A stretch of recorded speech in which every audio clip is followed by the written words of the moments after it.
I now call upon Mr. Rashmibhai Zaveri to present his response to Dr. Zakir Naik. Ladies and gentlemen, Mr. Rashmibhai Zaveri.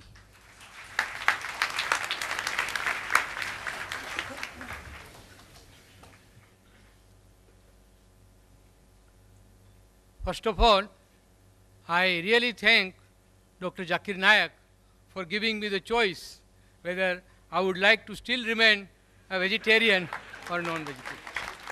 Thank you very much.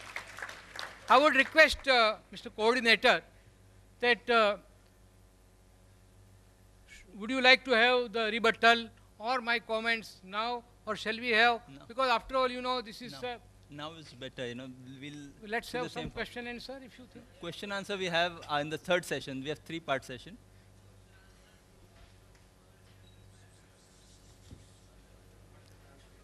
Yes, Mr. Zaveri, you can continue. Anyhow, we are totally at the command of the coordinator, so I will As obey. decided, the same It's format okay. we keep. I will obey. I will your, not allow Dr. Zakir also order. to change the format. Now, I'll object.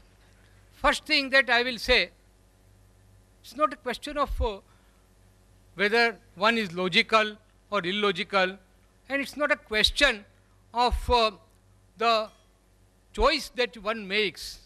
As I said in my talk earlier, everything is relative, and you have to understand this topic from that perspective. Now, one thing that I will very strongly object with respect to Dr. Zakir's, that not a single religion prohibits non-veg. I am expert, I can say, because I am a student, I have done MA in Jainology. I can say from my religious point of view that Lord Mahavir and our all 24 Tirthankaras very vehemently prohibited non-veg food. I have already given you some quotations. You see, mainly arguments of Dr. Dean Ornish is based on the fact that non-veg food contains excessive protein, cholesterol, and saturated fat. So that is why he said that for healthy and peaceful living, you must have non-veg veg diet. Now, he said that plant has also got life. No, it is not only proved by Dr. Jagdish Chandra Bose, but even our Lord Mahavir. He stated 2500 years ago that not only plant, air, water, fire, minerals of the earth, they all have life. He has not said that you are allowed to kill this life and maintain yourself. But he was a practical Tirthankara. So he said that those who cannot renounce this world and become Jain Muni, you know, Jain Munis, they don't even kill plant vegetation or even other living beings for their food. They bake the food which is cooked in our house. Will not go into that controversy that even you kill it and then give them. That's a separate story. But the teachings of Mahavir are very clear that you shall not harm any living being, whether animate or inanimate.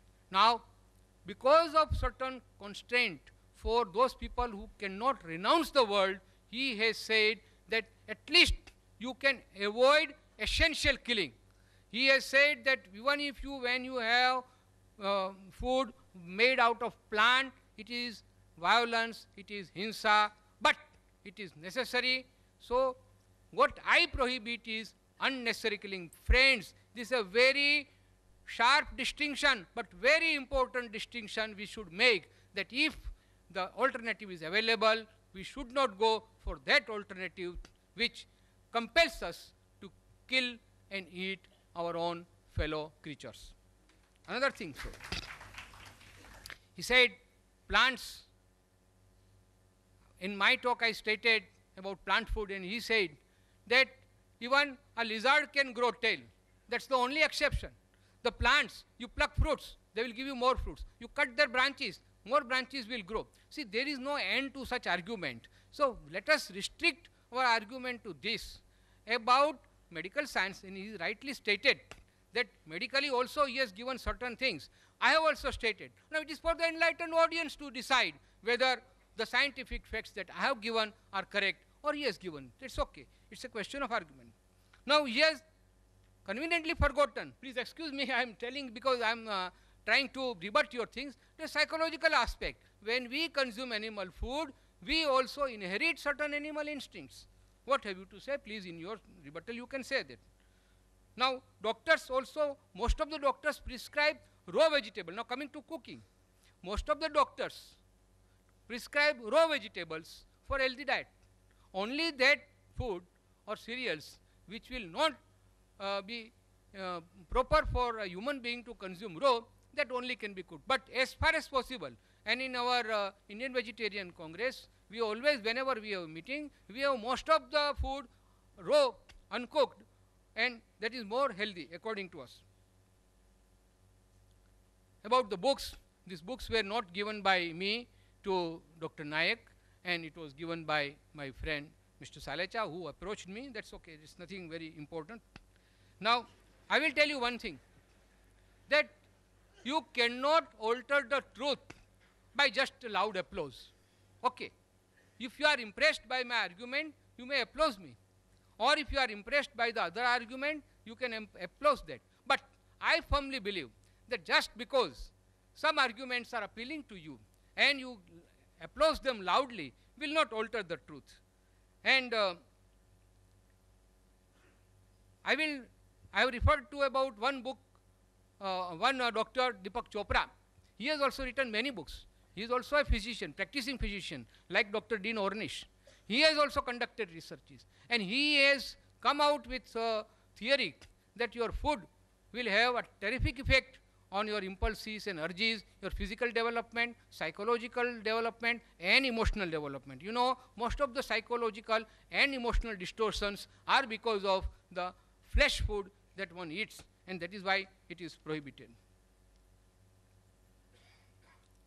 It is totally illogical to say that by eating animals you are helping vegetarians.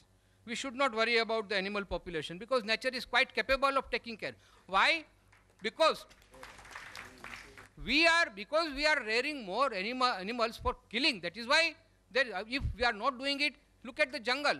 Everywhere the natural cycle is there. Balancing will take care of itself. Nobody has to worry about it. Now, as per the history that Mr. Trivedi also referred, and also Dr. Zakir, now I will tell from Jain historical point of view that in our Jain scriptures, it is mentioned very clearly that those persons who were living in prehistoric stage, they lived under a tree and they were sufficiently provided by trees. They did not have to go for any killing. Friends, I am of course given more time, but I really personally feel that let's not have a sort of dialogue or arguments between. I would like very much the audience to participate and have more time for question and answer. Thank you.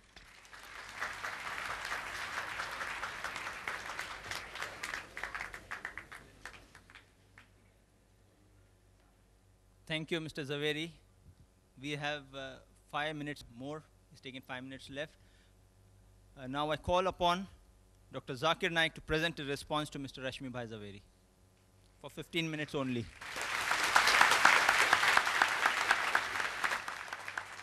Alhamdulillah. Wassalatu wassalam. Ala Rasulillah wa ala ali wa sahbihi ajmain. Amma ba'd. A'udhu billahi minash shaitanir rajim. Bismillahir rahmanir rahim. Wa qul ja'al haqq wa zaqal batil. Inna la batila kana zahuka. ونزل من القرآن ما هو شفاء ورحمة للمؤمنين ولا يزيد الظالمين إلا خسارة. بسم الله الرحمن الرحيم. رب اشرح لي صدري ويسر لي أمري واحلل عقدة من لساني يفقهوا قولي. The respected people on the dais and my respected elders and my brothers and sisters, I welcome once again all of you with Islamic greetings. Assalamu alaikum wa rahmatullahi wa barakatuh. May peace, mercy and blessings of Allah subhanahu wa ta'ala be on all of you. I have not conveniently forgotten anything. If you realize I spoke maybe half minute more than the time allotted, so how can you say I conveniently forgot? If you give me even 5 hours more, if you're willing to stay, because you were the person who kept time restrictions, you know, less time 30, I had to bargain for 50 minutes. I would love to speak for 2 hours. Even full day, I can do it, because I'm a marathon speaker. Alhamdulillah. I'm a non-vegetarian.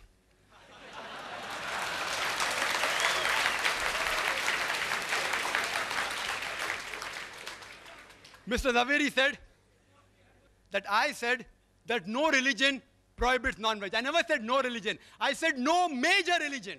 It's being recorded. No major religion. And Jainism is not a major religion.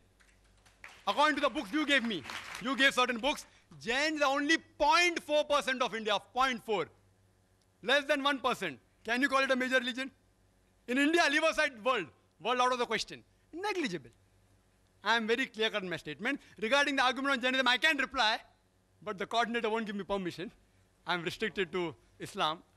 You know, I can reply even on Jainism. I am a student of comparative. Excuse me, sir, you can't interfere when the speaker is speaking. Whether saying I did not say, you can very well see the video cassette. There is not a single major religion which bans or prohibits all non-veg food in general. You can see the video cassette. Ask your question in question time, please. Don't get irritated. The diet will help you. Don't get irritated. Brother Rashmibhai Zaveri said, I did not answer whether you get animal instinct. I said in my lecture, I think you didn't hear, I said we eat peaceful animals like goat, sheep, because we want to be peaceful. And therefore, when I came starting, I always said, peace be on all of you. Further, he said, I didn't state Dr. Dean Ornish. I yet challenge him.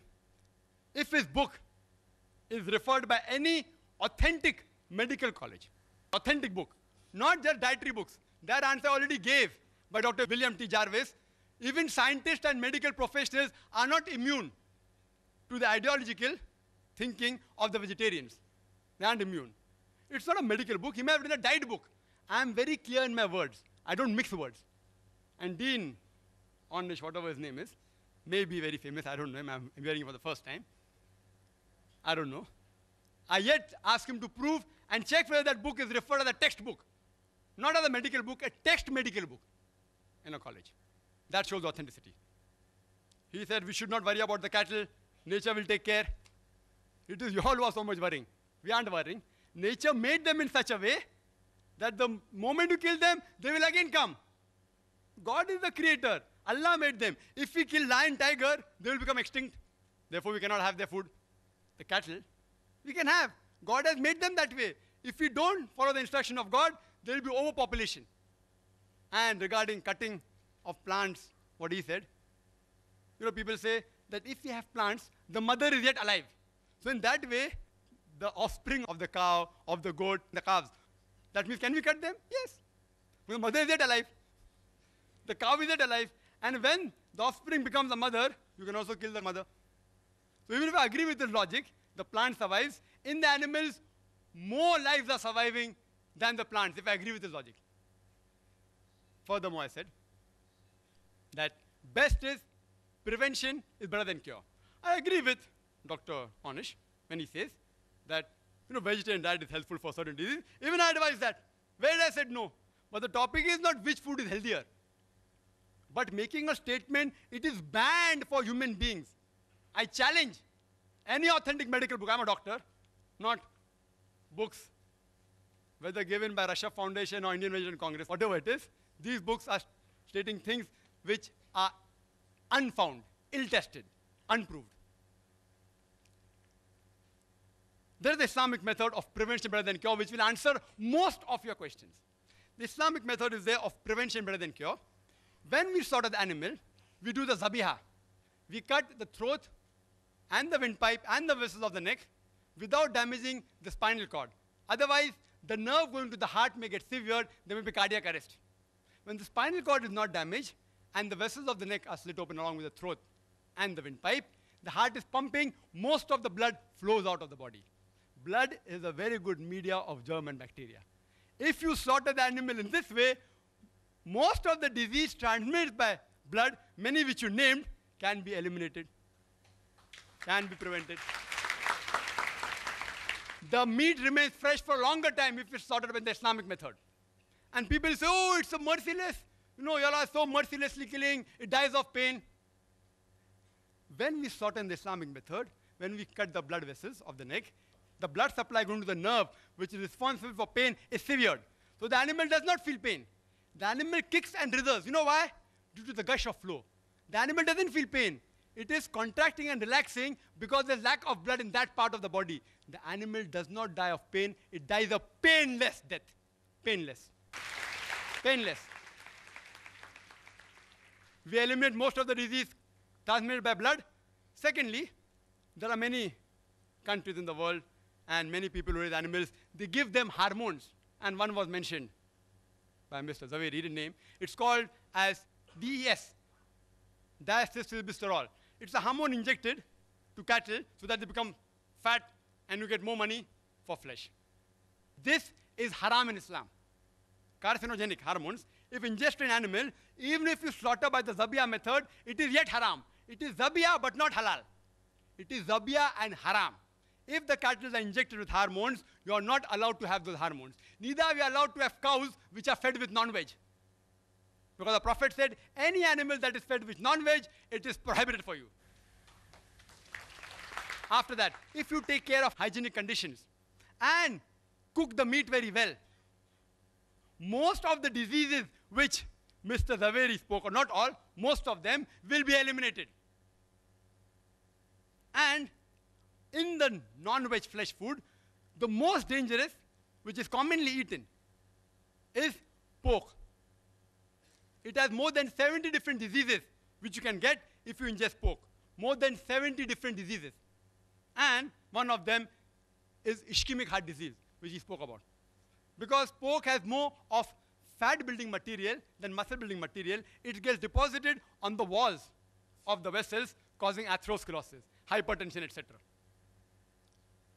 That's the reason in the Quran, no less than 4 different places, in Surah Baqarah chapter number 2, verse number 173, in Surah Ma'idah chapter number 5, verse number 3, in Surah Anam chapter number 6, verse number 145, and Surah Nahl chapter number 16, verse number 115, it says, "Hurrimat alaykumul maytatu waddamu wa lahmul khinzir, wa ma uhilla li ghayrillah bih." Forbidden for you for food are dead meat, blood, the flesh of swine, and any food on which any name besides God's name has been invoked. It's haram. So we abstain from it and we prevent several diseases of non-veg. Quran says in Surah Taha, chapter number 20, verse number 81, eat of the food we have provided for you in sustenance, but commit no excesses therein. Most of the diseases, what Mr. Rashmibhai Zaveri spoke about, is due to excessive eating. Even if you eat excessive veg food, you will have many diseases. I will not say, don't have veg food. I'm a doctor. I'm not an ideological, neither a fanatic non-vegetarian.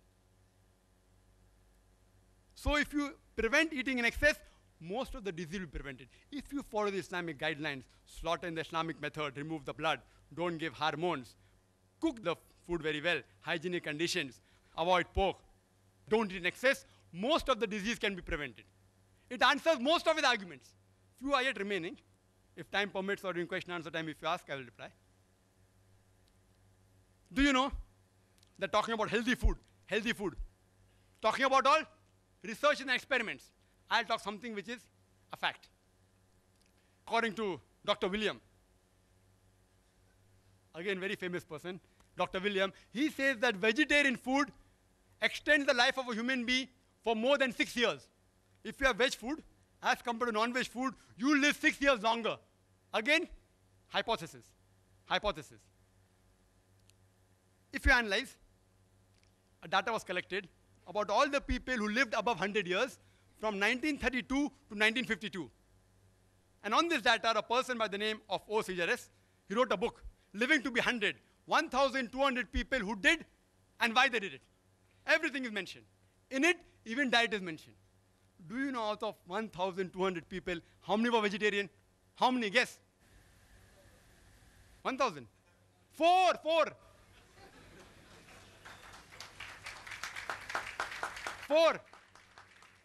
This survey wasn't done to prove veg food or non-veg food. It was done for other reasons, but even the diet was mentioned. It's a fact. It's not a research. It's a fact. Out of 1,200 people who lived in the span of 20 years, over 100 years, only 4 were vegetarian. You know alcohol? Alcohol alone, it is a veg diet or not? Alcohol is veg or non-veg? Veg. From juices of fruits. And the disease that are caused by alcohol alone is more than all the non-veg disease put together. one vegetable that. So just for alcohol, I cannot say that all vegetable foods should be banned. Today, scientists, and he'll agree, it's mentioned in these books also, the cause of maximum death in the world today is alcohol, number one. So I don't ban all veg food. What do I say? As Quran says, Surah Ma'idah, chapter number 5, verse number 90. Ya ayyuhalladhina amanu, innamal khamru wal maisuru, wal anzabu wal azlamu, rijsum min amali shaitan, fashtanibu la'allakum tuflihun. That, oh, you believe? Verily intoxicants and gambling and idol worship and dedication of stones and divination of arrows, these are Satan's handiwork. Abstain from it that you may prosper. Alcohol is a Satan's handiwork. Abstain from it. I only prohibit alcohol, not all veg food. And smoking. Second greatest cause of death in the world. Veg or non-veg? Veg. Can you prevent the alcoholic disease? Only way you can prevent is defermented. It ceases to be alcohol. Can you prevent smoking disease? Don't have tobacco. Only option is prohibition. If there is no prevention, then comes the question of prohibition. So alcohol is prohibited. There are more than 400 fatwas by Islamic scholars. Smoking is prohibited because there's no prevention. You know kesari dal? Kesari dal? Indian government has banned it. It causes spastic paraplegia, staple food of Northwest Indians. Banned. Why? It causes death also. Spastic paraplegia. Alcohol. Many countries have banned, including Saudi Arabia, including states in India have banned it. Smoking in Singapore is banned in public places, in government places, in public transport. Kesari dal banned by India. If there's no prevention, then you can ban it. I do not know of a single government that has banned all non-veg food in general. Not a single. Yes, few non-veg food, like pork, Saudi Arabia has banned. There's no prevention, ban it. If there's no prevention, then you prohibit it. And the debate was not which is better, which is healthier, veg or non-veg. The debate was, is non-veg food permitted or prohibited? I gave a list of more than 20 points. So I can very well say that Mr. Rashmibhai Zaveri conveniently stopped his talk 5 minutes before, not to answer these things. If you give me 1 hour more, I will continue speaking. Wild berries, they are poisonous. Strychnine, vegetable food, they are poisonous. Datura, poisonous. What's the solution? Don't have it. You know, water. Water has so many diseases transmitted. Cholera, paratyphoid, typhoid. It causes amoebiasis, giardiasis, roundworm, pinworm, viral hepatitis. I can go on talking. Only by water. What do? Do you ban water? You prevent it. You purify the water, the disease will be prevented. You know, milk. Milk has so many diseases. Shigella, cholera, paratyphoid, typhoid, tuberculosis, salmonellosis, brucellosis. I can go on listing. What do? Do you ban milk? What do? You pasteurize it. You don't ban it. You don't prohibit it. It's unmedical. Whether milk is non-veg or veg is a debatable topic. I won't argue on that. So if you cannot prevent the disease, then do you prohibit it? I have given various reasons, which Mr. Rashmibhai Zaveri hasn't replied. There's not a single government who has banned non-veg food in general. There's not a single major religion which has banned non-veg food in general. Therefore, I say that non-veg food is permitted, not prohibited. If I've hurt the feelings of any vegetarians while giving the replies to the speaker, I sincerely apologize from the bottom of my heart. I would like to end the talk by giving the quotation of the glorious Quran from Surah Isra, chapter number 17, verse number 81, which says, وَقُلْ جَاءَ الْحَقُّ وَزَاقَ الْبَاطِلِ إِنَّ الْبَاطِلَ كَانَ زَهُوقًا. When truth is hurled against falsehood, falsehood perishes. For falsehood is by its nature bound to perish. وَآخِرُ دَعْوَانَا الْحَمْدُ لِلَّهِ رَبِّ الْعَالَمِينَ.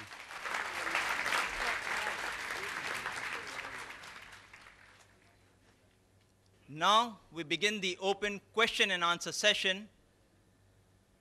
To extract maximum benefit in the limited time that we have available in the question and answer session, we expect the following rules to be observed. Your question should be on the topic only, that is non-vegetarian food permitted or prohibited for a human being? Questions out of the topic will not be permitted. Kindly state your question briefly and to the point. This is not a lecture time, neither a cross-question time for the questioners. I repeat, kindly state your question briefly and to the point.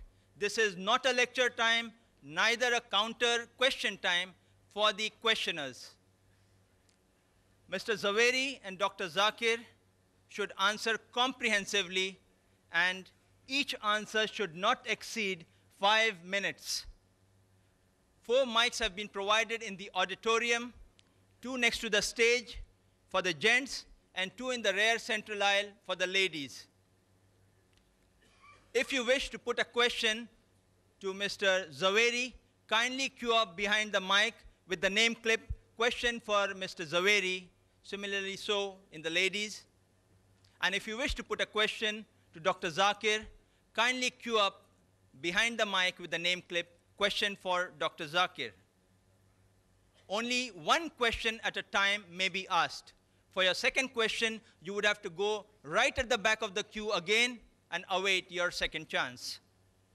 Written questions on slip papers, which are available from the volunteers in the aisles, would be given secondary preference if time permits. On your slip, where you're putting a question, kindly tick or write to whom your question is addressed, Mr. Zaveri or Dr. Zakir, or it might be put aside. Kindly state your name and profession before putting forward your question so that the speakers would be in a better position to answer you. We would allow one question on each of the mics in a clockwise rotation, alternately addressed to each speaker. May we have the first question from the mic on my left? So we have first gents, ladies too, then gents again. Yes, brother, we can have the first question from you. That's for Mr. Zaveri? Yeah. Yes. Respected Chief Guest and Mr. Zaveri, my question is, you have spoken non-vegetarian is prohibited from various angles, and you have spoken about your Lord Mahavir. Mahavir advised that killing animals and living happy at the expenses of others is prohibited. Now please explain to me, did Mahavir say that can you eat vegetarian? Vegetarian in the sense, I mean, Mahavir never go and cut trees and have vegetable foods. He was always sitting under the tree, and the food which he has eaten is mostly fruits which has fallen from the tree. He was not plucking up the fruits and ate. So please explain to me, because you have spoken on the subject of this, vegetarian, non-vegetarian is prohibited for the thing. And please explain to me what is the Jain view, because your idea is the, what Okay. Mahavir said. What Please, Mahavir said. I've understood your question. please. I will reply.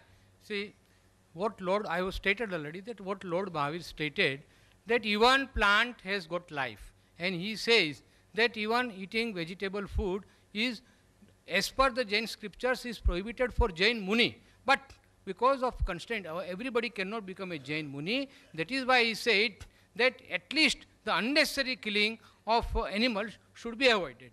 He never said that eating of plant food is allowed even for Jain Munis. Yes, sister. Question for Dr. Zakir. Assalamu alaikum, Brother Zakir. I'm Humayma here. I have a question. There are various pamphlets distributed by a vegetarian society quoting the Quran from Surah Hajj that it is not the meat nor the blood that reaches Allah, but your piety that reaches Him, thus proving that Islam prohibits killing of animals for fowl. There are many quotations from Quran and Hadith showing concern for animals. I would like to thank the sister. She has asked a very fundamental question, that there are certain pamphlets distributed by organizations proving from the Quran and Hadith that non-veg food a Muslim should not have, it is prohibited. And this was the initiation of this debate. I didn't touch on it because, they told me to keep out of religion. But since it's a question I'm compelled to answer. This was a pamphlet that the president of Tusha Foundation, Mr. Dhanraj Saleh Shahi gave, and how this debate was initiated. He gave this pamphlet quoting from the Quran. I'll just give also reference. The reference is a bit wrong out there, but I don't catch on to the reference. He's quoting a verse from Surah Hajj, chapter 22, verse number 37, which says that it is not their meat, nor their blood, which reaches Allah, which reaches God, but it is your piety that reaches Him. And I agree with that, totally. It's indicating that Islam is not like certain other religions, which believe that Almighty God requires blood and meat to survive. It's saying that when you sacrifice, blood doesn't reach God, meat doesn't reach God. It is your intention. It is the righteousness. It's the piety with which you sacrifice. Allah considers that piety. That is the reason when we sacrifice in Eid al-Zuha, minimum 1/3 portion of that animal has to be given compulsory to the poor people. 1/3 can be given to friends and relatives. And maximum 1/3 you can keep for personal use. There is no part kept for Almighty God. Because Quran says in Surah Nam chapter 6, verse 14, that He feedeth everyone, but does not require to be fed. Allah Almighty God feeds everyone. He doesn't require to be fed. This verse is clear that when you sacrifice, Allah sees your intention. He doesn't require blood and meat of the animal. There's one more quotation. There are various. It will take me 1 hour to reply to all. I'll just pick up the second quotation of Quran, the two Quranic quotation. It says in Surah Baqarah chapter 2, verse number 205, that when they turn away, they create mischief through the land. By destroying crops and cattle, Allah loves not those who make mischief. After giving this quotation, below it's mentioned that therefore you should not have non-veg. Their interpretation. The Arabic word used is nasal, which some have translated as cattle. It actually means progeny.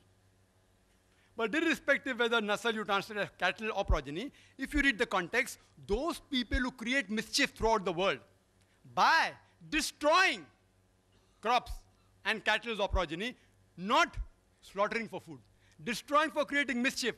Allah does not like those who make mischief. So if you kill any animal, even the plant if you kill, for making mischief, Allah doesn't like. If you say this verse refers to not having for food, that means you should not even have the crops. If I agree with you, this verse refers not to have cattle, even crops is there. It is a very wrong way of argument. They don't do self-analysis. Crop is also mentioned there. If they say by this verse, non-veg is prohibited, even veg is prohibited. It is not. Neither non-veg is prohibited, neither veg is prohibited. Certain foods which Allah has prohibited is mentioned in the Quran. The others Allah says in Surah Baqarah chapter 2 verse 168, eat of the good food we have provided for you. Regarding animal concern. Yes, there are various hadith. If you read Sahih Bukhari, volume number 3, hadith number 551, and Sahih Bukhari, volume number 8, hadith number 38, it speaks about a man who gave water to a thirsty dog. And Prophet said, he'll be rewarded. So people asked, do you even have reward for giving water to a thirsty dog? The Prophet said, yes.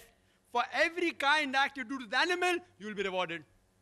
Imagine in the days of ignorance, Yawm al-Jahiliyyah, 1400 years ago, where human beings were treated like animals, our beloved Prophet Muhammad sallallahu alaihi wasallam spoke about animal rights. Prophet said, don't overload the animals. You know, today in India, 2 bullocks are supposed to carry by law not more than 500 kgs. They carry more than a ton. Prophet said, don't overload them. Don't ill-treat them. Don't tie them and shoot them. Mentioned Sahih Muslim, volume number 3. Hadith number 4812. It's also mentioned in Sahih Bukhari. Don't tie the animal and shoot them. It's mentioned in Sahih Muslim, volume number 3, hadith number 4810, that when you slaughter the animal, see to it that the knife is sharp, so that the animal doesn't feel pain. Don't slaughter one animal in front of the other. Don't kill the animal twice. He said that, adrenaline is released. It's released in the blood goes out of the body. Prophet spoke about animal concern. We should protect the rights, but for food, if it's lawful animal, you can have it. Hope that answers the question.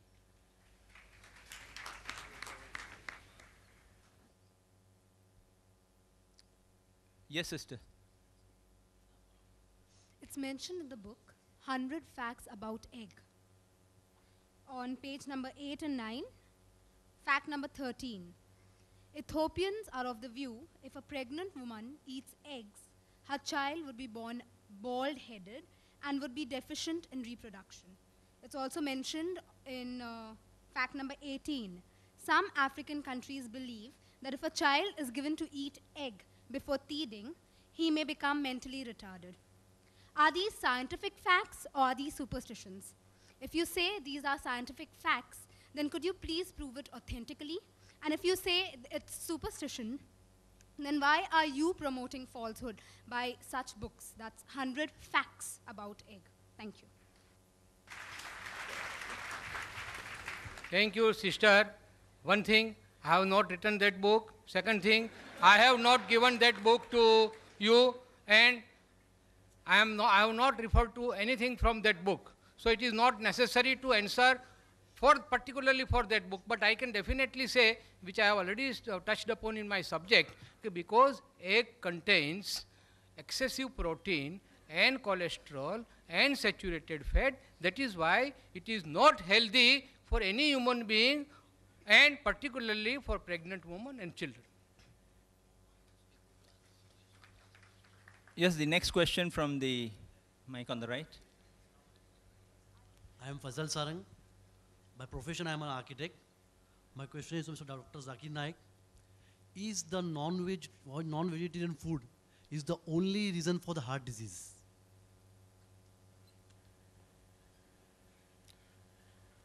The brother asked a very good question.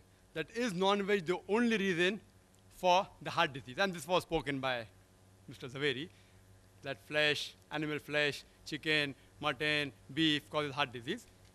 It can cause, he's right. And he further said, there is not a single vegetable source which contains cholesterol. If you tell that to any doctor, not the ideological vegetarian, they'll agree. Heart disease is caused when the diet contains more fat and more cholesterol, irrespective whether it is veg or non-veg.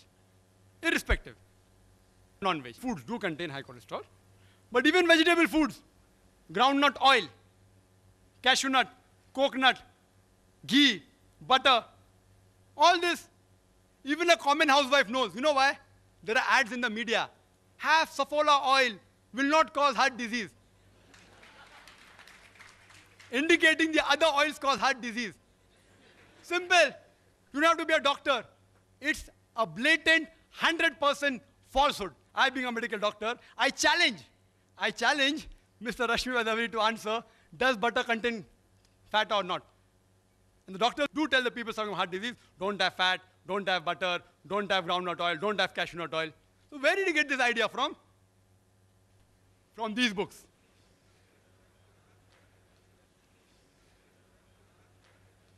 This book he gave to me. Correct? This book you gave to my brother. Who gave? Mr. Salecha. Mr. Salecha gave this book. In this book also it is mentioned the same thing, that there is no cholesterol in vegetables. I'm sorry if I thought, because the first time I'm meeting Mr. Zaveri here, if he didn't give these books, I apologize. But one thing, that all these books are published by Jain organizations, you know, and distributed in Bombay, cheap. Yes, I'm not blaming. Please, I don't want to hurt let us anyone's not have a feeling. dialogue across this thing. I'm not going to hurt anyone's feeling. I'm sorry, I didn't want to say that, but I was compelled.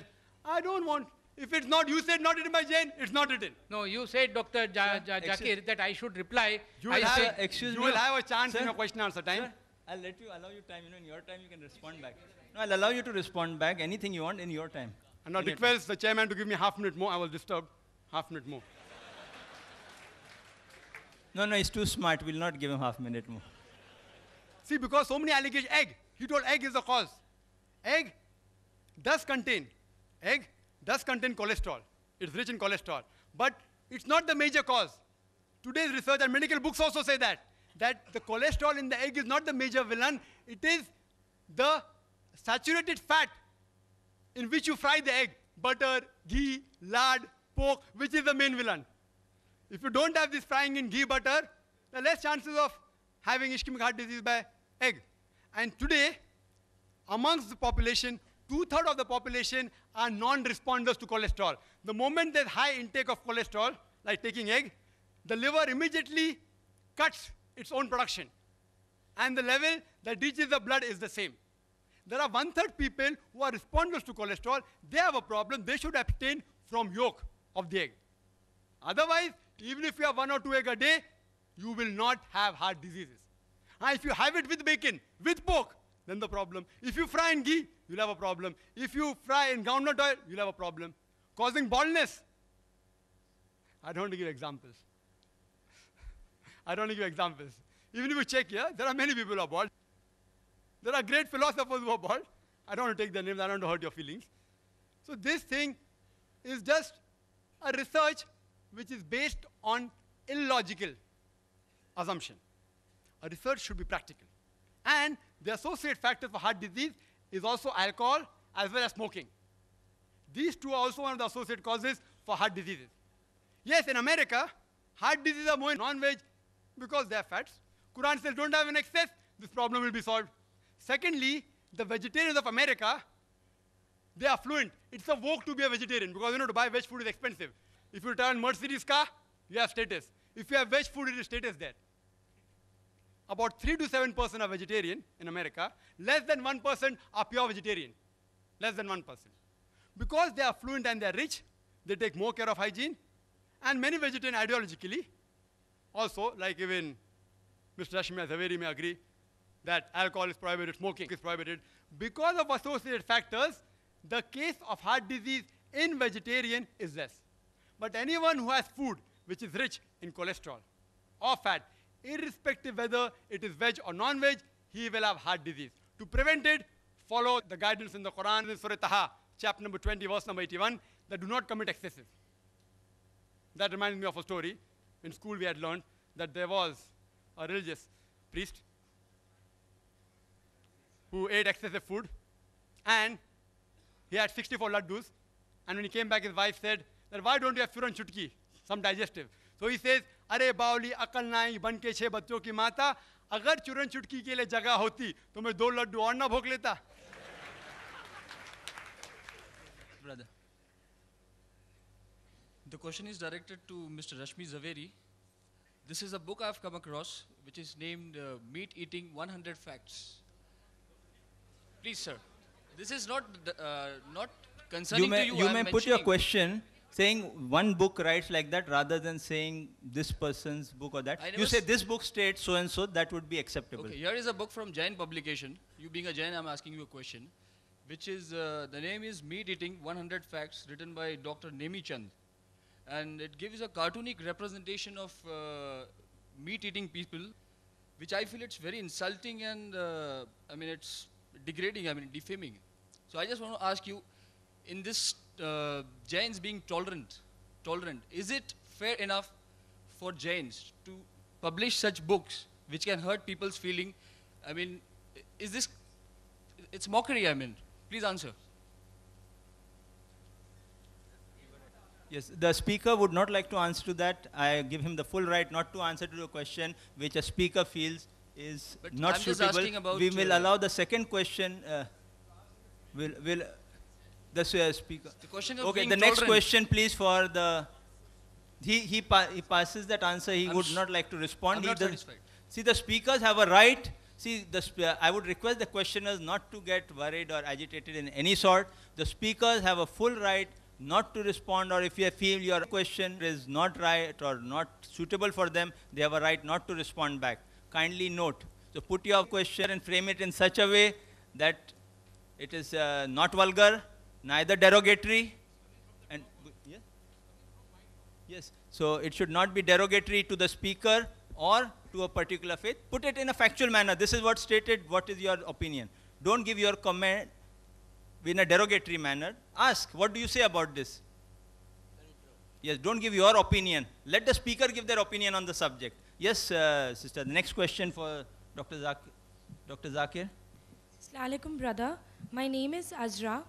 I would like to ask, in a book promoting vegetarianism by Gopinath Agarwal, on page 15th and 16th, he says that the milk a cow gives in its lifetime can satisfy 90,000 persons at one time.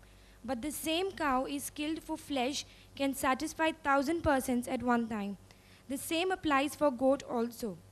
He says killing the goose that lays a golden egg daily is never a wise proposition. Do you agree with him? The sister asked a question again from the same book.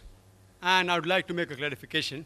Mr. Salechar, he gave these books and said you can have more books. The letter is there if you want. And these books are available various marketplaces. People are bound to buy, etc. That's right. Therefore, I'm requesting the people. That's right. That's right. The brother asked, why am I repeating? Because all the arguments are mentioned here. These arguments, if it's not mentioned here, I wouldn't have repeated it. I'll be able to. Please, I think your tempers must be calm. What Mr. Zaveri said very correctly, book is written by somebody else. It is he who should try to defend the book. Mr. Zaveri doesn't want to defend the book. So let us forget the book and ask all questions which are pertaining to the talk. Correct, and I agree with it. I agree with it. Mr. Zaveri read from books. He didn't do a research. He read books which speaking against non-vegetarian. He read books and he presented the fact. Either I accept it or I say the fact is wrong. I can't say because I didn't read the book, no one can ask me questions. That's illogical. If you ask me any questions pertaining to non-veg food, I either say the book is false or I say that it's illogical or it's logical. Why do you have to get irritated? It's a book promoting vegetarianism. If someone gets me a book against Islam, I will say that book is false. Excuse me, I don't allow a debate between the audience and the speaker. The audience just put the question. The speaker can only answer the question. Don't get involved. I will not allow Dr. Zakir, neither Mr. Zaveri to get involved in any debate with the audience. This is not a debate time for the audience. Kindly note. You can continue with the answer. I'm going to start with the answer. You can start the timing also. If I'm going to be interrupted every time, I want to give a complete answer. I would request the chairperson not to be biased towards one person only. If they're interrupting my answer, I have to be given time. And sister raised an argument, which is there not only in this book, even in other books on internet. You go to the internet, the same argument is given. First thing is milk veg or non-veg is a big question. There are vegetarians who say that milk is non-veg. This book. I'm not blaming the speaker. This book again says milk is non-veg. If we have milk, so many diseases. Other vegetarian foundations say no, we are lacto-vegetarian, we have milk. Whether milk is non-veg or veg, my simple question is, if you don't want to hurt the animals, when you milk the animal, it causes severe pain. You know, artificial milking of animal causes pain. You ask a breastfeeding woman, certain times she has problems and she has to extract milk artificially, it is so painful. So when you extract milk from the animal, it's painful. When you don't agree that animals are meant for food, how can you milk the animals, the cattle and the cow? It is so painful. It is nothing but robbing the animal. If you say the animal is not meant for food, and if you have the milk of that animal, you're robbing the milk which is meant for the offsprings, for the calves. And the example that was given, that a cow, on average, in a day gives 10 kgs of milk. Again, this book. If it's wrong, no problem. It's on the internet also. 10 kgs of milk in a day. In a month, 300 kgs. In a year, about 3,000 kg. Do you calculate milk in kgs? In liters. Why in kgs? I don't know. Ask the author. And then further it says that 3,000 kgs of milk, it will feed 6,000 people. So in full lifetime, it will feed 90,000 people at one time. And the cow, if you kill, only 1,000 people. Which is better, 90,000 or 1,000? Why are you killing the goose that's laying the golden egg daily? It's not a wise proposition, and I agree with that. But the point to be noted is that no milkman will ever give a milking cow to the slaughterhouse. No slaughterhouse will ever purchase a milking cow because a milking cow is multiple times more expensive than a cow which has passed its age of milking. In Bombay, it costs 20 to 25,000 rupees milking cow. An old cow which has crossed the milking age costs only 3 to 5,000 rupees. So, what we do, we non-vegetarians, the cattle, we look after it till the time it gives milk. After it starts giving milk, we slaughter it. We take all the eggs of the goose. When it stops laying, we slaughter the goose for its flesh.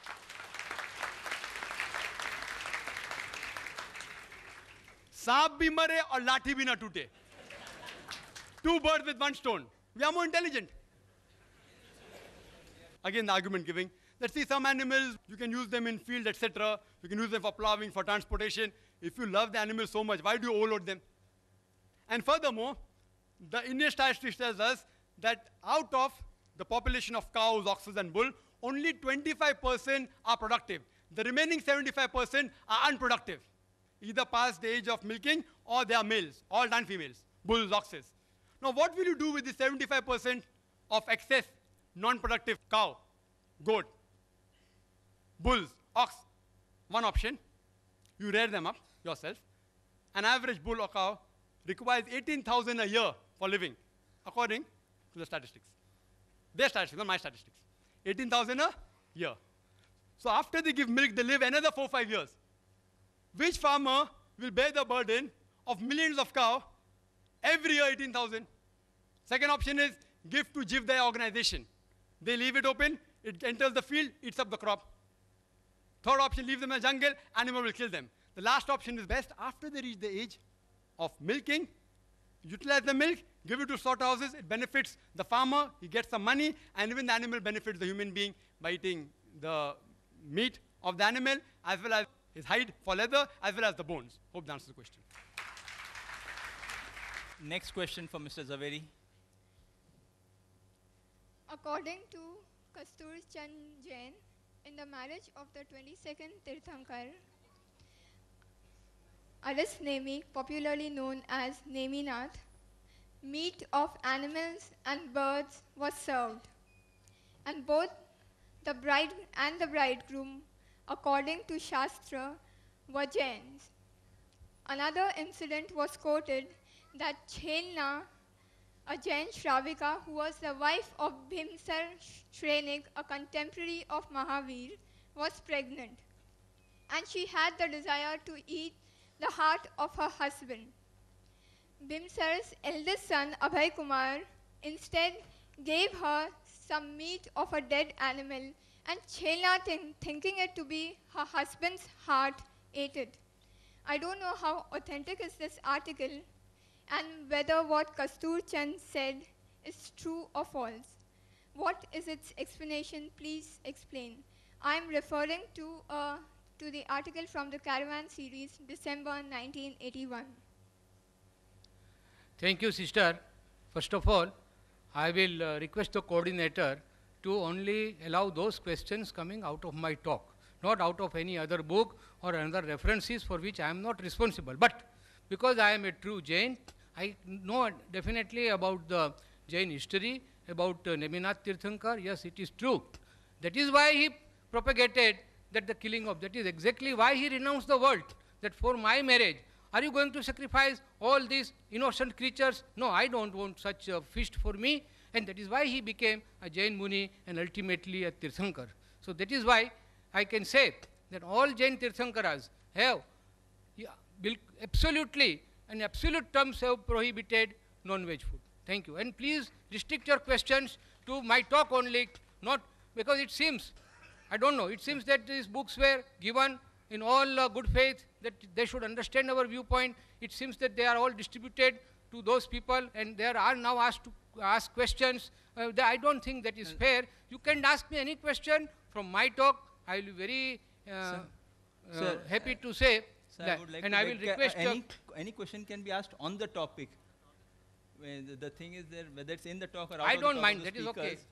Not necessarily the And book. another point I will tell Any question Mr. on the Coordinator topic, it should not be that Mr. YP Trivedi and myself, we both have got other meetings, so we would like to conclude within 5 minutes.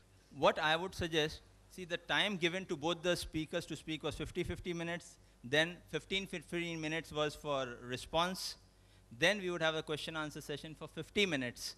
If any of the speakers would like to forfeit the time of not carrying on with the question session, and if they have an emergency, I would excuse them, but I would continue the question answer session for 50 minutes, because that has what been the chart given to me.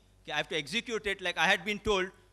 Dr. Zakir cannot in his talk or response speak on any other religion. Forcefully got him not to speak on it. I'm telling you, forcefully I had to convince him you cannot touch anything else. I got him convinced because that was the request, his respect. Now what both speakers have agreed to, I have followed that. Anything which both speakers don't agree, I have thrown it out. Let me be very clear.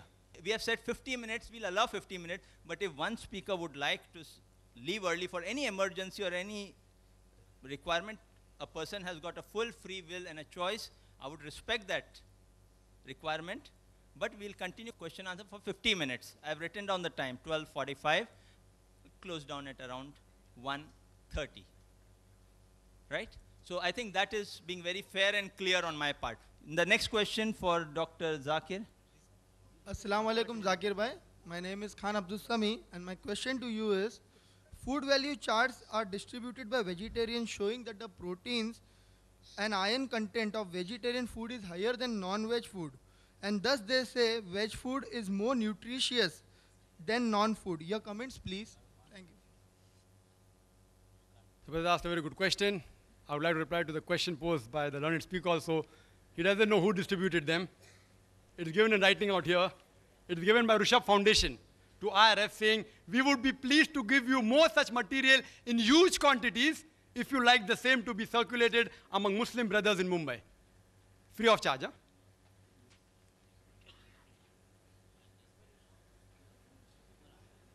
The brother has asked a question that there are fruit charts being distributed. Yes, even we get in a foundation. We didn't respond, saying that it's not worth responding. It's not worth responding. But when the request came from the Rishabh Foundation, are you willing? I reluctantly agreed, it is not a topic of scientific thing. It's a well-known fact. He said, yes, we'll debate. I said, fine. So I'm here, just replying. Why should people get irritated? If you can quote me from any book, as long as it's within the topic, I will inshallah answer. If I don't know, I will say I don't know. If I know, I will say no. I know your question, and when I got that chart, it gives food value chart, saying that proteins among the veg food is more than non-veg food. And even Mr. Rashmibhai Zaveri in his talk, he said that the value of proteins, the quantity is more. Mr. Rashmibhai Zaveri said that there were only 3 essential amino acids. You ask any doctor, it is not 3, it is 8. No wonder 5 is lacking. It is 8 essential amino acids which are not synthesized in the body. The remaining are synthesized.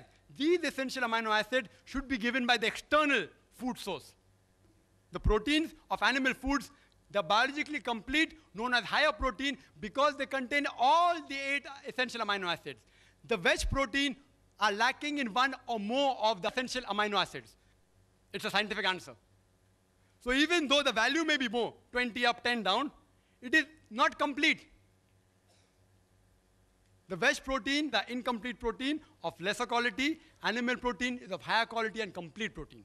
Similarly, if you analyze, even the iron you get from the diet is of 2 types. One is heme iron, one is non-heme iron. Heme iron can be absorbed easily in the body. Non-heme iron cannot be absorbed easily. In the animal food, there is heme iron as well as non-heme iron. The vegetable food contains very little heme iron. Therefore, they cannot absorb. Therefore, there's more deficiency of iron in them. So even I agree with you, the iron content in figures may be high. The protein content may be higher. Down the conclusion is, veg food is more nutritive. It's misleading the people. It's nothing but misleading. I would call it in plain English, fraud. Who's doing it?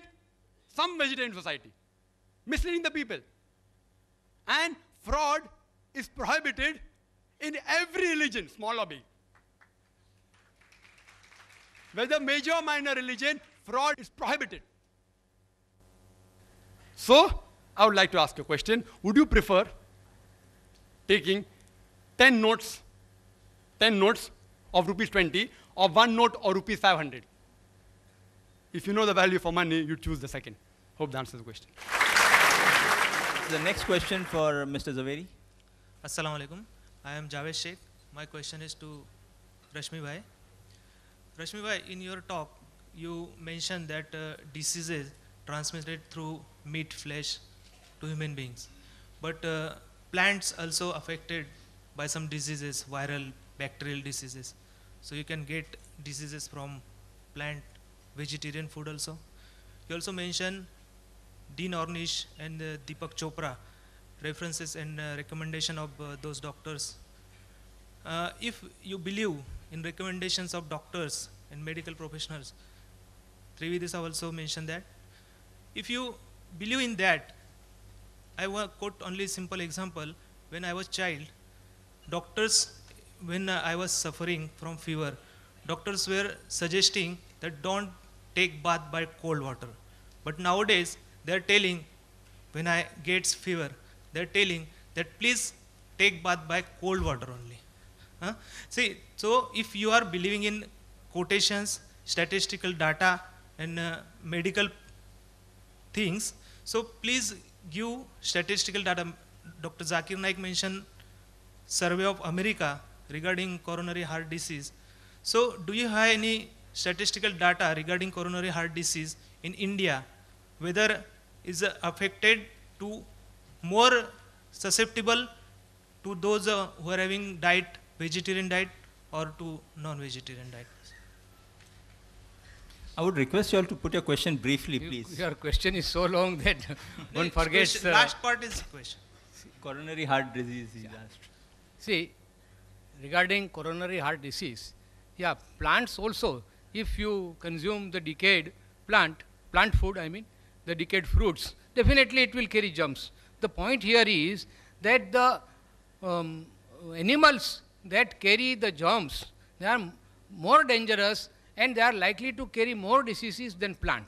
Another thing is that which I have said is that animal food contains excessive protein, cholesterol and saturated fat. So these two things combined, that will make non-veg food prohibitive. Coming to the statistics, I have got that book. There is no time, there is not a platform to argue about the statistics. I have got complete statistics that more people are suffering because of heart disease, those who are flesh eaters, than the veg people. Now, at the moment, I cannot give you those facts and figures. That I have got it, then I can supply it to you later. Thank you. No counter question, please. Yes, the next question for Dr. Zakir. Assalamu alaikum, brother. Brother, my name is Safia. I'm a revert to Islam. My question is, in the book Vegetarian or Non-Vegetarian, Choose for Yourself by Gopinath Agarwal, there are quotations given from major world religions, including Hinduism and Christianity, that non-vegetarian is prohibited. And how do you say it's permitted? The sister is asking the question that there are quotations from the same book, quoting various major world religions like Christianity and Hinduism, saying that in that religion it is prohibited. So how come I said that there is not a single major religion which says that non-veg food in general is prohibited? I clarified the Islamic viewpoint. It's a misquotation, out of context, misunderstanding. I do agree one thing, that there are certain quotations, sometimes non-veg food is prohibited, even in Islam. Like for example, the verse I quoted, Surah Ma'idah chapter 5, verse number 1, it says that don't do hunting in pilgrimage. Within the sacred pilgrimage, don't do hunting. If you are fasting in the month of Ramzan, sunrise to sunset, don't have non-veg food, don't even have veg food. If I say don't have non-veg food during fasting, that doesn't mean non-veg food is prohibited. Prohibited only during that time. So similarly, there are quotations in the religious scriptures, at certain time in fasting, don't have non-veg food. Regarding the question, in Christianity, and I've read that book, therefore I can reply. They say that in the Bible it is mentioned that you can't have dead food. In brackets they put meat. It's not there. What they're quoting, the reference is not given. I, being a student of comparative religion, I give talks on diets also. And they're referring to the book of Leviticus, chapter number 17, verse number 15, as well as the book of Deuteronomy, chapter number 14, verse number 21. It says that thou shalt not have the meat that dieth of itself. Dead meat is prohibited. Not all meat. Dead meat. They say dead food and bracket meat. It is dead meat is prohibited. Even in the Quran. Surah Baqarah chapter 2 verse 173, Surah Ma'idah chapter 5 verse number 3, Surah Anam chapter 6 verse 145, Surah Nahl chapter 16 verse number 115, Hurrimat alaykumul maytudu waddamu wa lahmul khinzir, wa ma uhilla li ghayrillah bih. Forbidden for you for food, dead meat, blood, the flesh of swine, and any food on which any name besides Allah has been invoked. Where it is allowed? If you read the book of Genesis, chapter number 9, verse number 2 and 3, it says that they will fear you, they will dread you, all creatures of the earth, all fowls in the sky, all creatures that liveth on the earth, as well as all the fish in the sea, they shall be delivered to you. Next verse, Genesis chapter 9, verse 3 says that every creature that moveth on land and is a living creature, they are meat unto you, and also herbs and shrubs. Mention the book of Deuteronomy, chapter number 14, verse number 9, that ye shall have the meat of all the things in the water. All that has fins and scales you shall eat. Deuteronomy, chapter number 14, verse number 11 says that you shall have the lawful meat of the birds. Deuteronomy, chapter number 14, verse number 20 says that ye shall eat the meat of the lawful fowls. It's allowed. Further, if you read, it's mentioned in the book of Hebrews, chapter number 5, verse number 13 and 14, that if you have milk, you are weak. If you have strong meat, you are powerful in reasoning. Bible says that, not I. In the Gospel of Luke, chapter number 24, only quotation, verse number 41 to 43, Jesus Christ, peace be upon him, goes in the upper room, and he says, have you any meat to eat? And the disciples gave him a piece of broiled fish and honeycomb, fish, and he ate before them. Jesus Christ, peace be upon him. In the book of Romans, chapter number 14, verse number 2 and 3, it says that one who believeth in eating all things, he can eat. Those who are weak, they only eat herbs and shrubs. But anyone who eateth should not insult those who eateth not. And those who eateth not should not judge those who eateth. This is law of God. Hindu scriptures. If you read the law of Manu, chapter number 5, verse number 30, it's clearly mentioned that the eater can eat any creature that lives, even if he eats every day. A creator created some creatures to eat and some to be eaten. Laws of Manu, Manu Smriti, chapter number 5, verse number 31. It says that if you eat in a sacrifice, this is the law of a god. Manu Smriti, chapter number 5, verse number 42. It says that a twice born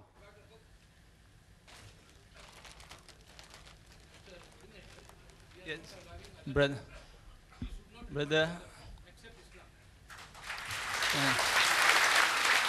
No, please.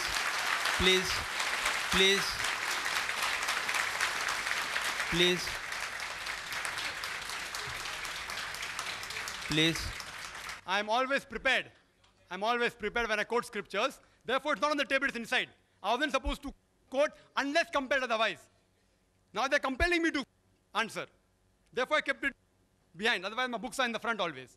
They're compelling me to reply, therefore I'm replying. It's within the rules of the debate. I haven't completed yet. So I have to speak for 5 minutes. What?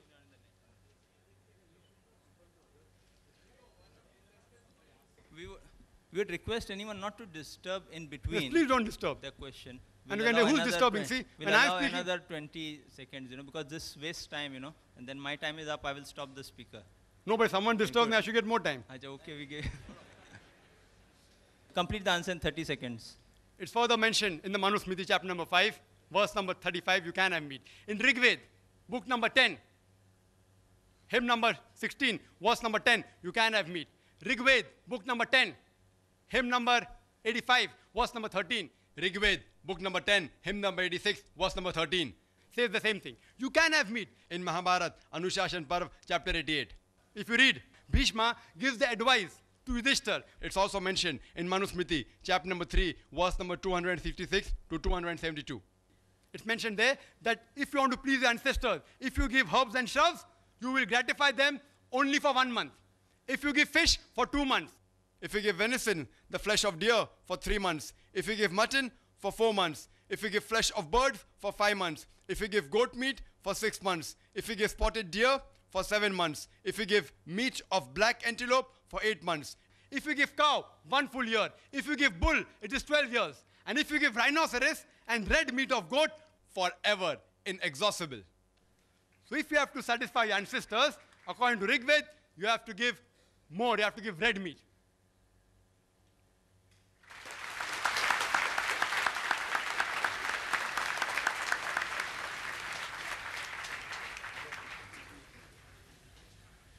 Assalamu alaikum. My name is Gulfam, and this question goes to Mr. Zaveri. Sir, in your dialogue, you said, Jain Munis don't kill plants, they ask for alms. So is it that they force others to kill plants for them? Or is it that when they put masks on their face, they are not killing the germs and others are killing the germs by not putting the mask on the face? What is it? Please clarify. It's a very good question, sister. I am really very happy. Of all the questions, I would definitely give you first number, because it is said in Jain religion that you should not kill anybody, you should not allow anybody to kill, and you should not appreciate if one kills. So all these three things are there. So if a Jain Muni comes to know that this food is prepared for him, he will not take it. So this is the rule of Jain Muni. When they come to us for begging, they ask us very clearly. We also know that they will ask us, have you prepared anything for us? We have to very honestly say, we have not prepared anything, it is for us. We have prepared, say, 4 chapatis. He will take only 1, we will be happy with 3. This is the way of begging of a Jain Muni. He will not kill, he will not allow others to kill, he will not propagate killing, he will not even eat if he comes to know that this food is prepared for a Jain Muni. I am happy that in this august and enlightened audience, I have been given an opportunity to clear the viewpoints of Jain Muni. Thank you very much, and I will now request coordinator that Mr. Trivedi and myself, it is really going on so nicely that we would like to continue here for hours together, but I am sorry that time constraint is such. Last 2 questions, we'll allow 5 minutes are left. I don't think it will be... I think we have been talking so much about vegetarian food and non-vegetarian food, but we are all hungry now.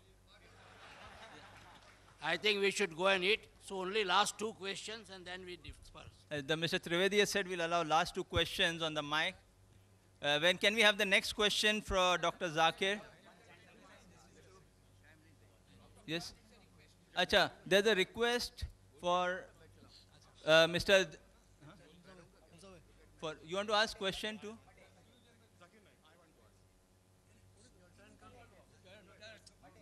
No, but they should have to follow. But I think you should have come up in the queue, you know.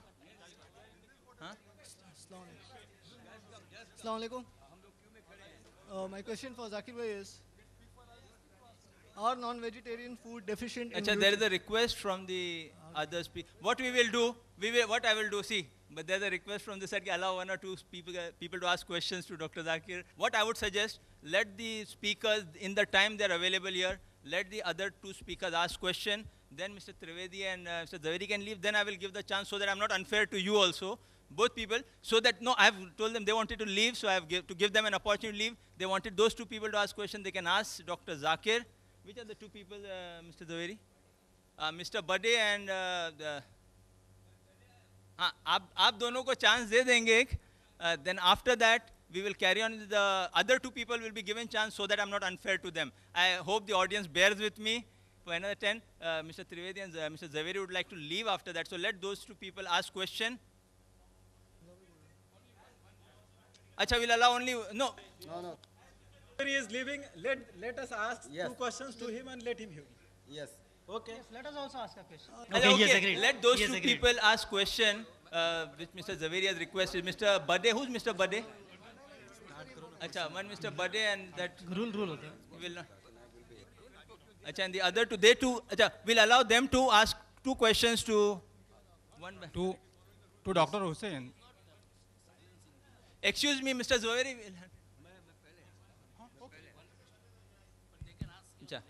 Okay, now 1 question for, yes, 1 question he'll ask, 1 you'll ask, then I will allow Mr. Zaveri, after you all have finished your 2 questions, And Dr. one minute. Saab. After they finish the two questions, you have finished your two, I'll allow them to leave. Then the other two who have missed their chance will be given permission. Beyond that, those who are missing because of these two people will be given a chance. Beyond that, I will not allow. Please, we have to Dr. complete the Saab. program. Yes, sir. Namaste and salam alaikum. Madam, short, brief and to the point.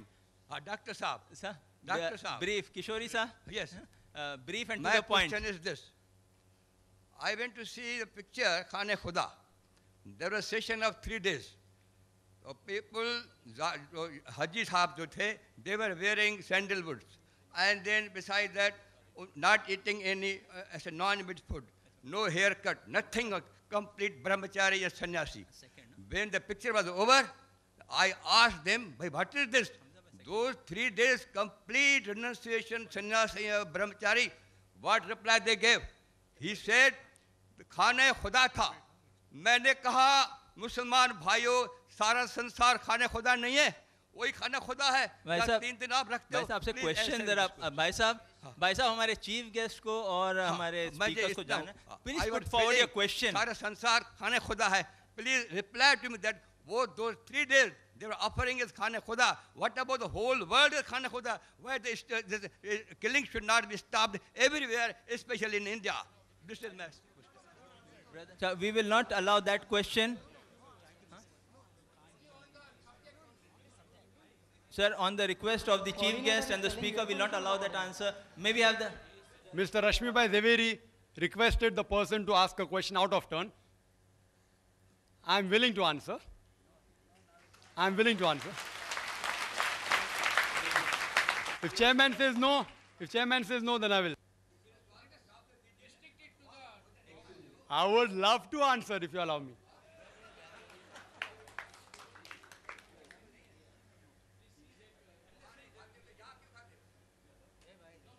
Okay. Anyway, I will control you. Nothing will go wrong. Okay, we'll allow him, but a short this thing. What was the question? I didn't hear it. I heard the question. I am supposed to answer.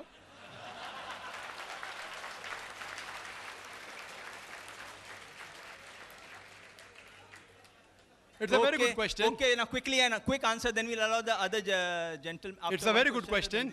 Yes. It's a very good question. It will not create problems. I believe though you all are vegetarians out here, we aren't that violent. It won't create problems, I take guarantee. I will not say something that will create violence. Yes, I know there are non-veg and veg meats in Ahmedabad and Gujarat and there were riots and all here. As far as I'm concerned, I speak logical, then nothing happened. The brother asked a very good question. He said that he had seen pilgrims going and for 3 days, they didn't have meat. They didn't have meat. It's on Islam. It's on Islam. Why Islam allows like this? No, he's asked a question You're on asking Islam. a question on Islam. No, but that's non-veg. You're not asking on Jainism. What's the problem? Are you so much afraid that the answer will make him a non-veg? He will yet be a veg. No problem. I don't want you to become a non-veg. The brother asked a very good question, that why there don't you have non-veg? It's a misinformation. I've been for Hajj several times. Whoever told you a lie that we don't have non-veg. The rule out there is that in that sacred part, at that time, you cannot kill any animal for hunting. At that time only. But not eating non-veg. I have gone there. I eat non-veg. Who says you can't eat non-veg? Yes, we are dressed up in 2 pieces of unsewn cloth. You know why? You know why? Because it's the biggest annual gathering in the world. People come from America, from Canada, from India, from Pakistan, from Indonesia, all dressed up in 2 pieces of unsewn cloth.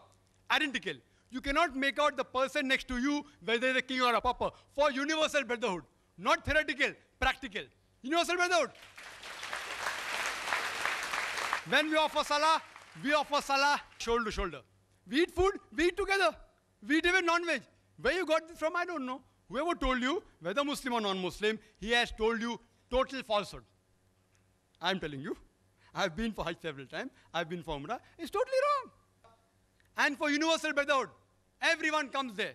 So that you can make out people from various parts of the world. We have to be one brotherhood. Islamic brotherhood is that all human beings are brothers. And Muslims are brothers in faith. Yes, brother. Mr. Zaveri, this question is for you. At the end of your speech, Mr. Zaveri, this question is for you, please. Yes, put forward your question. Mr. Zaveri is having his attention there. Mr. Zaveri, this question is for you. At the end of your speech, you have listed 16 points differentiating between the herbivorous animals and the carnivorous animals. Now, I don't feel there is anyone in the audience to know these differences, except that you want to give emphasis on the point that giving the comparisons of herbivorous animals, you want to reflect that humans should also be herbivorous. That is, we should be vegetarian. This is what I understand. Dr. Zakir has already touched few of the points. Now, Dr. Zakir and Mr. Zaveri, I'm not a medical student by profession. I'm an engineering student. I had biology only up to my 10th standard, and thereafter only I have gathered some knowledge from here and there. Ask your question, please. Question. Now, here the points which I want to get a comment from your side is that you have said that pitalin is there in the saliva of the herbivorous animal. It is there in the carnivorous animals, and it is there present in the humans also. Now, you have said that herbivorous animals rotate their jaws while eating. I have never seen a man rotating his jaws. It's a question of if you want to put a question, you are most welcome. Put it's forward not a lecture your session. Question, we are not here to hear your impressions. If you are most welcome to ask me a question. Ask me a direct question. I will be too willing to give you a reply. Because both Mr. Trivedi and myself, we have got other appointments. We will be leaving after this. You ask your question in 3 to 4 sentences. That's all. My 3 to 4 question, sentences. What was the need for you to give the differentiation between herbivorous and carnivorous animals? What do you want to emphasize? Yeah, it is a very natural thing that when I stated that almost all limbs and parts of the body of human being are very similar to herbivorous animals, it is for the enlightened audience to decide whether I say, whether you agree with me or not. If you agree, it's well and good. Otherwise, if you don't agree, then also well and good. Who am I to say that you must agree on one point or others? That's okay. Because what I have stated is a scientific fact, which I have got reasons and I have got proof for that. But it is for the audience to see whether it is you are agreeable to that or not. My only point was that by nature, a human being is not only more, but 100%. He is a herbivorous, and by certain circumstances or by some other reasons, he has been made a carnivorous. Now, friends, I must tell you that I am extremely delighted to be here this morning and sharing our views, and so many misconceptions about Islam is now cleared by our learned Dr. Zakir. We never knew that these things are said in Islam, and for that I am extremely thankful to Islam Research Foundation, and I am also thankful to my friend Mr. Salecha Rushabh Foundation, and because of the time constraint of Mr. Trivedi and myself, because we have got other engagements, we will take your leave, and again, thank you very much. Mr. Bade. Mr. Bade has to ask. Yes, you are Mr. Bade? Yes. No, well, excuse me. Mr. Bade has been requested specially to be given a chance to ask question. We have honored that request, and he will be given a chance now. After that, Mr. Trivedi, the last question from that side. And then, yes, last question from there. Ladies, I think, are less in number, so we disallow those 2 questions which were missed out. I hope that would be fair, Mr. Trivedi. Yes, Mr. Bade, then you, and then we finish the session. Yes, Mr. Hari Om to Hindus. Jai Jinendra. Sorry. After we conclude the session, 2 people will get a chance to hear Dr. Zakir. If you want to hear the answer, and those who want to hear can stay back, others can go. Yes, Mr. Bade. Hari Om to Hindus. Jai Jinendra to Jains. Salam Alaikum to Muslim Bhai. Walaikum Assalam. Request to Dr. Zakir. I have all the answers of all your 20 questions, but that will not allow. Kindly give me chance. Any time you will get the logical answers of all the 20 questions. Number 1. Now, all the religions, they follow the God. God is Almighty. Now, that means one should follow His rules also. Now, what is given by the God, the rules formed up by the God? एक सीधी सी बात है कि जब भगवान ने हमें जन्म दिया है, तो उन्होंने हमारे लिए कुछ व्यवस्था भी की है. I'm not giving lecture. I would apply the same rule I applied to the last speaker. Put your question in 5 sentences. Assume Dr. Zakir and Mr. Zaveri know the background. Ask your question. 6 sentences, I'm please. asking you the question only. तो भगवान ने हमारे लिए जो भी कुछ दिया है, उन्होंने कुछ रूल फॉर्म करके दिए हैं. जैसे कि हमारे लिए सबसे एसेंशियल बात है हवा की. plenty of hawa is available, abundant hawa was available. Uske baad pani rehta hai, pani wherever you go, pani is available. Now, other thing is food, which I am coming to the question. The food, Bhagwan has given us the food also. Kashmir में है, हमारे लिए कश्मीर में है, इलाके के मुताबिक दिया है, कश्मीर में है, हमारे लिए आलमंड्स दिए हैं, काजू दिए हैं, बादाम दिए हैं, पिस्ते दिए हैं, जहाँ के वहाँ जरूरी है. 1 second. राजस्थान में जाओ, आपको वहाँ वो टेम्परेचर के मुताबिक आपको खरबूजा मिलेगा, तरबूजा मिलेगा. यहाँ हमारे लिए 1 second question I am telling you. यहाँ हमारे लिए हलवा बना के केले पे ऊपर रख दिया. Or whatever easily is available, he has given is plenty. Now, whatever he has given is plenty is cheaper, and whatever he says no, it is not to be taken or it is restricted, should be he has made it costly. So, are we following the rule of the God? Sir, what is your question on this topic? Very He has good. Understood it. Okay. I've understood the question. Very long question. Very good question. See, I'm in the field, I can make out the question, I'm in the field. Regarding the first part, that you can answer all 20 points. I've got various students in this field. I'll ask one of my students to have a dialogue at IRF. If you want, anytime, which date? Next Sunday. Next Sunday. Not me, my student. Next Sunday. I can answer to anybody. Next Sunday. Anybody. Next Sunday. Anybody. Okay, No. done. Next Sunday you're invited. What's your name? Brother, your name? Everything will be given. Mr. Bade will come to IRF at 10:30, fine, 10:30 morning, Sunday, same format here, and my student will debate. Anyone. Same topic.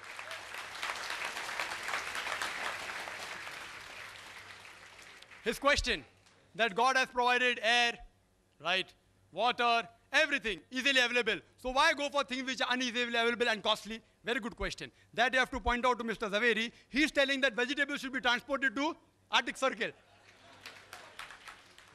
Vegetables should be transported to deserts. Tell him, I didn't say that. I'm saying if vegetable is available, have vegetable. If animal is available, have the lawful animal. You have to pose that question to him, not to me. Point number 1. You should have easily available food as long as it is lawful. We should have expensive food, you told me. It's like I telling a rich person, why are you living in Nariman Point? You know, 1 square feet of land, apartment, Nariman Point, costs 25,000 rupees. Come to Mira Road, only 1,000 rupees per square feet. When the rich man can afford to pay money to buy a good flat, why are you preventing a rich man to buy good food? And non-veg food, in protein, in iron, in various ways, medically, it is superior, it's of higher quality. So if rich man can afford it, why are you stopping? If you can't afford, have vegetables. I'm not stopping you. Hope that answers the question.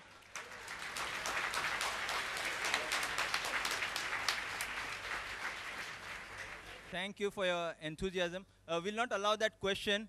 Mr. Zaveri said he would like to, he's exhausted, and we respect his views. He would like to leave, so we'll not allow that question, but we'll allow 2 people here who are to ask questions after Mr. Zaveri leave, because I've promised them. Just no. Yes, Mr. Dhanraj Sarlecha would propose a vote of thanks, after which those who would like to leave may leave, those who would like to hear those 2 questions and 2 answers may sit. One question from the ladies' side. It's not working. Hello. The meeting would be formally closed. Only 2 questions Hello. after the meeting would be allowed. Hello. Excuse me, this is one last question from the ladies. This is for Dr. Zakir. No, we'll allow the, no, no, after this, just 2 people and 1 from the ladies, no one else would be, one, 2, 3, 4, 4 questions. Yeah. Yeah.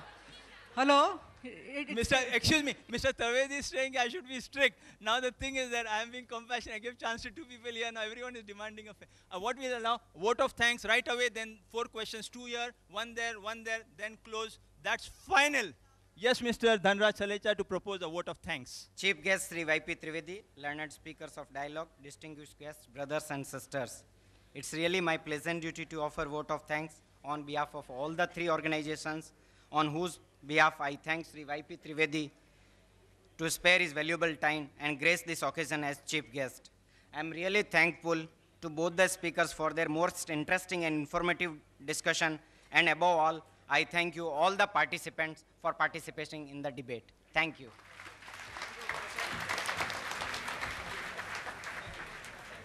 you, sir. Now we continue on with the 4 questions. The chief guest, Mr. Trivedi, Mr. Zaveri are excused. Those who would like to hear the 3 or 4 questions aloud may sit back. We will continue in a minute as the chief guest and the speaker leave. The formal program is closed.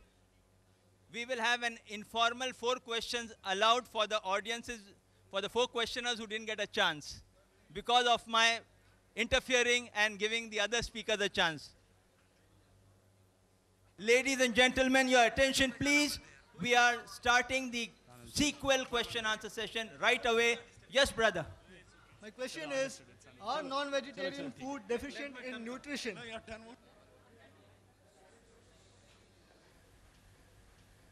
The brother asked a very good question. That are non-vegetarian food deficient in any nutrient? Yes, they are. It would be wrong on my part to say no. I'm not a fanatic non-vegetarian. It's deficient in carbohydrate, vitamin C, but this is easily available in vegetables. Non-vegetarian vegetables and fruits. They are rich in vitamin C. We can have fruits. But as a normal comparison, in nutritive value, if you analyze the non-veg food, as I mentioned earlier, it contains first-class proteins, high quality, and complete protein. Contains essential fatty acids, even iron. And one of the good foods is egg, which the speaker spoke so much against egg. The egg contains about 6 grams of protein, one large egg. The half of it is the egg white, and the egg white is known as an ideal protein. Ideal protein means a protein by which other proteins are judged. It contains all the essential amino acids in the right quantity. Egg also contains riboflavin, iron, folate, vitamin B12, vitamin D, vitamin E. One of the few only foods which contains vitamin D is egg. Egg is given to people who are sick and are convalescing, who are improving from sickness. You know why? It's easily digested, contains all the requirement. Spoke so much about egg. It has little negative factors also. It's also called as nutrient-dense food because it contains all the essential nutrients in the right quantity without excess of any one particular substance and contains less calorie. Contains 70 calories only, one large egg. But there are many foods which contain essential amino acids which are not there in the veg food. In the veg food, what we have to do, if we require all the nutrients, a person can be a veg and get the nutrients. How? By selecting the particular diet. By selecting the vegetable he's eating. If this vegetable is deficient in one amino acid, have the other vegetable which has it. So if he selectively chooses in the correct balance and monitors it, then he'll be healthy. In non-veg food, just have very non-veg food, and normally you won't be deficient in these nutrients. Hope that answers the question. Yes, brother. My name is Rashmibhai Zaveri. Dr. Zakir Naik mentioned in his speech, he tried to quote authorities alternative to Dr. Dean Arnish. Dr. Dean Arnish has been a pioneer in the field of research on reversal of heart diseases, and he has now come to be acclaimed as an authority. His contribution to the field has been recognized by the President of United States by appointing him as an advisor to advise Americans on health matters. It is at the instance of Dr. Arnish that now it has been incorporated in the authoritative medical textbooks that heart disease can be reversed through the diet which has been practiced and preached by Dr. Arnish. And this particular diet consists exclusively of vegetarian food. Now, I would like to know from Dr. Zakir Naik, when he has quoted alternative authorities, what he has to say about Dr. Dean Arnish's research, which has cured thousands of patients of coronary disease without bypass surgery. Brother asked a very good question, very relevant question, to the point. That what do I have to speak about Dr. Arnish, who's very famous? And he has said that the heart disease can be reversed by food which is only vegetarian food. I agree. Does it make non-veg food prohibited? Do you know diabetes mellitus?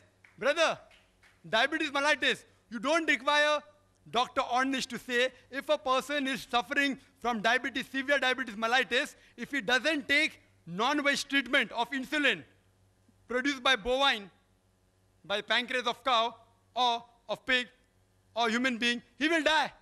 So if a non-veg food can cure diabetes mellitus, that doesn't make veg food prohibited.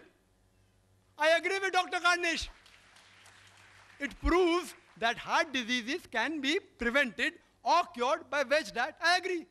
But what Mr. Rashmibhai Zaveri said, Dr. Karnish said, it should be prohibited as a general rule. For heart patient, I agree. People may differ. Many doctors may differ. I agree. I agree. But to say because it cures heart disease, non-veg should be prohibited as a general rule, then why isn't America banning non-veg food? Advisor to American government. Advisor to American government.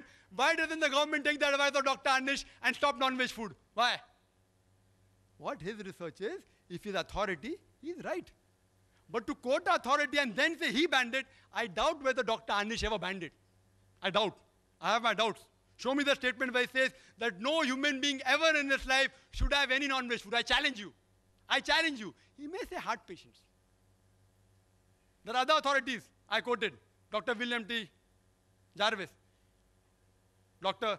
K. Jerry, several. But I am more pragmatic. I agree with him. It's helpful in curing heart disease, not as a general rule. Hope that answers the question. I'm very clear. Yes, sister. This is regarding, since Dr. Zakir is a scientist and a doctor himself, so I would like him to enlighten me on the 15 years of clinical trial on... I didn't get the question, sir. Can you repeat the question? 15 years of clinical trial at the National Cancer Research Institute at Maryland in USA on this red meat. Red meat causes cancer and all those things. Is it possible for him to enlighten me on this? Thank you. It's a very good question. The sister said out of 15 years of research in some cancer hospital. Research, again, not fact. There's a difference between research and fact. But I agree with that research also. I've read that research. Whether from cancer hospital or which hospital which she's referring to, I've read several research, that it does cause cancer of the colon. Excessive eating of non-veg causes cancer of colon if it doesn't contain diet rich in fiber. If the diet is rich in fiber, however much meat you have, it will not cause cancer. If it's combined with excessive eating of non-veg and lack of fibrous diet, you know, veg food you eat, it can't be digested because the cellulose can't be digested, it remains as fibers, which helps in the motility. Excessive eating of non-veg with not eating fibrous diet causes cancer of colon. But if you have the proper combination, everyone having red meat doesn't have cancer. Excessive eating, Quran says it is haram.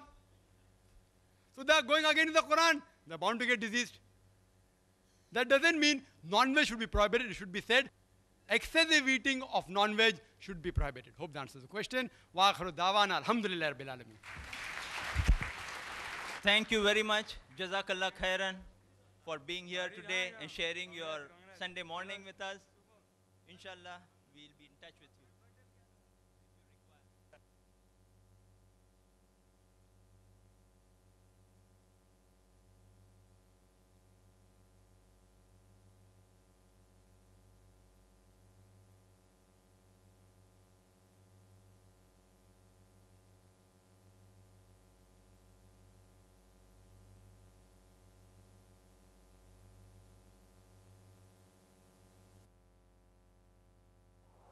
Down the ages past, Allah sent His messengers to deliver humankind from darkness to light. Invite all to the way of thy Lord with wisdom and beautiful preachings, and argue with them in the ways that are best and most gracious.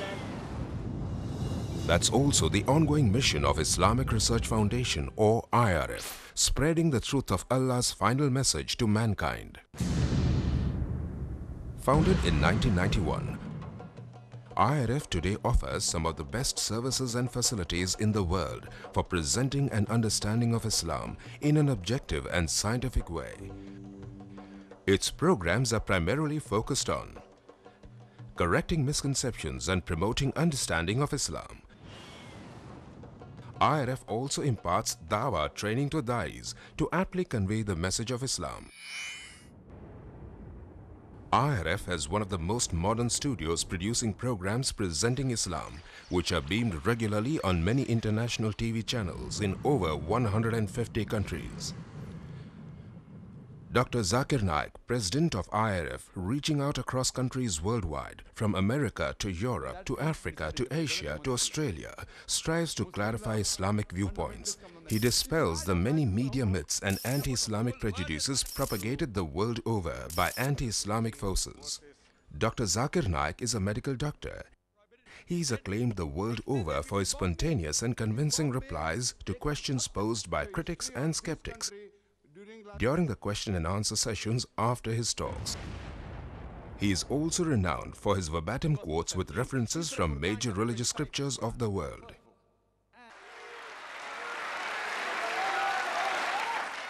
Dr. Zakir and other faculty of the IRF train many dais in effective dawah techniques. IRF's website provides free dawah training material for you to download and become an effective dai yourself. Dr. Zakir Naik's talks are available on audio and video, cassettes, CDs and DVDs the world over. IRF today is creating a change in the hearts and minds of millions of Muslims and non-Muslims worldwide towards a proper understanding and respect for Islam. Have a question or doubt about Islam and its teachings? Now you know one of the best resource centers to get convincing answers from is Islamic Research Foundation, 5658 Tandil Street, North Dongri, Mumbai 400009, India. Phone 2373-6875. Fax 9122-2373-0689. Email islam@irf.net. For more information, log on to our website www.irf.net.